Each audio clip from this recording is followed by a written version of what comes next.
Walter informs Paul about what he wants to work on through what is probably a passive into active test in their first session. In a passive into active test, a patient attempts to traumatize the therapist the way he was traumatized as a child. How much do I owe you? Walter. Walter, are you okay? Walter, answer me, please. Are you on medication? Do you have a doctor I can call? Just give me some air.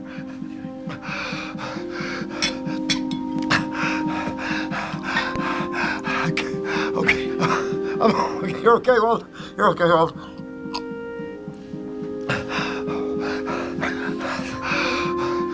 It's okay, Walt. Breathe. Breathe. Breathe. That's it.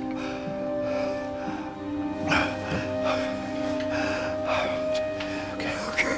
You sure you're okay to get up? Yes. Okay, let me help you. Okay.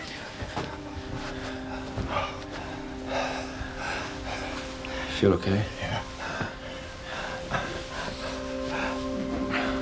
You can stay for as long as you like. No, I told you. I'm fine now. Listen, I'm sorry if I gave you a scare back there. It's not a problem. I know it'd go away. They always do. Has this happened before? They go away.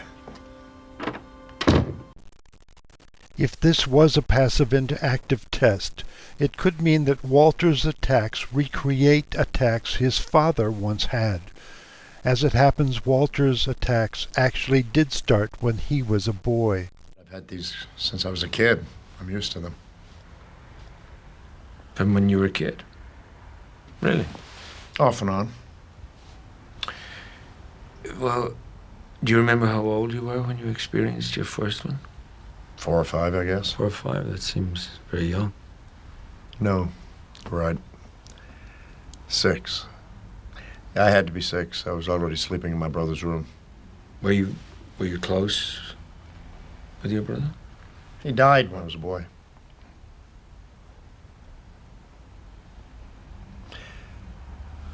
He drowned.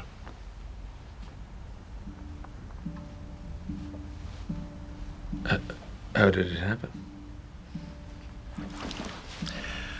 Oh, well, this was in rural Pennsylvania. It was an old limestone quarry lake.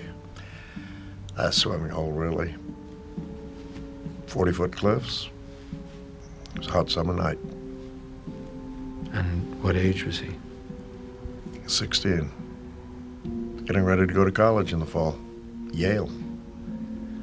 Seems kind of young for that, but he skipped a few grades. All the brightest kids did back then. And of all of them, Tommy was the brightest. You have no idea. Real golden boy. Valedictorian, full scholarship. Tommy walked on water.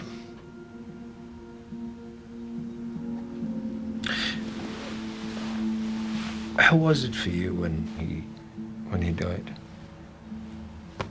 Fine. I don't even know if I really knew what was going on. I was so young. Mm-hmm. And your parents? How did they grieve? They didn't. Well, of course they did. I mean, they had to, but they shielded me from that. But you knew something was going on. All I know is that one day Tommy just wasn't there. I think I stayed with the neighbors for a few nights, and then I went home. My dad was sitting on the porch drinking his lager, waiting for me. He walks me out to my brother's room. All his stuff was still there. Nothing changed. My father said, "This is yours now. I just told your mother, now I know why we had you." Then he turns around and leaves me there. Or at least that's how I remember it. It's a very powerful memory. Well, like I said, I was young. I might have it wrong. And when you tell it now to me, what emotions does it bring up for you? I just feel sorry for the old man. Tommy was everything to him.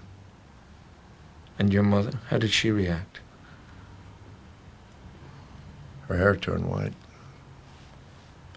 She had this gorgeous auburn hair. And then overnight, she changed into an old woman.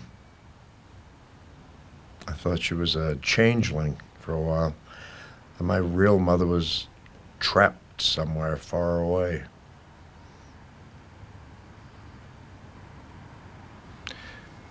Walter, what you're talking about, describing, it's significant. It must have been hard for you to cope with the loss of your brother and your parents' grief. Kids are resilient. They survive. But you began to have these attacks after you were sleeping in Tommy's room. Yeah, I did. So what?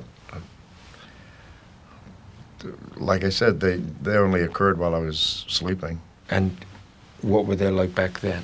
I'd wake up sweating and shaking. Did you ever tell your parents? No, they had enough on their minds. And these panic attacks, just like now, they would go away. There you go again with this panic. Haven't you been listening? How could they be panic attacks? They happened when I was asleep. How stressed out could I have been? As a child whose brother had just vanished and whose parents offered no explanation, I think, Walter, you could have been very stressed out, even in your dreams, especially in your dreams. When kids are left to their own devices, they will resort to magical thinking by way of taking blame for tragedies, which Walter probably did, leaving him with feelings of guilt about his brother's death. The pressure Walter's parents imposed on him could also have contributed to his panic attacks. They wanted you to fulfill his potential. Oh, nobody could ever fulfill Tommy's potential. But I tried. I did try. But you are a very successful man. Yeah, well, I'm ROTC from Penn State. Tommy had an Ivy League scholarship. Tommy would have cured cancer. Paul overlooks an obvious similarity between Walter's life now and that as a young boy, which may prove useful in understanding why Walter is having panic attacks now. The Donaldsons. I've worked with them for over 35 years. I'm like a son to them. I was just thinking, they had a son, James.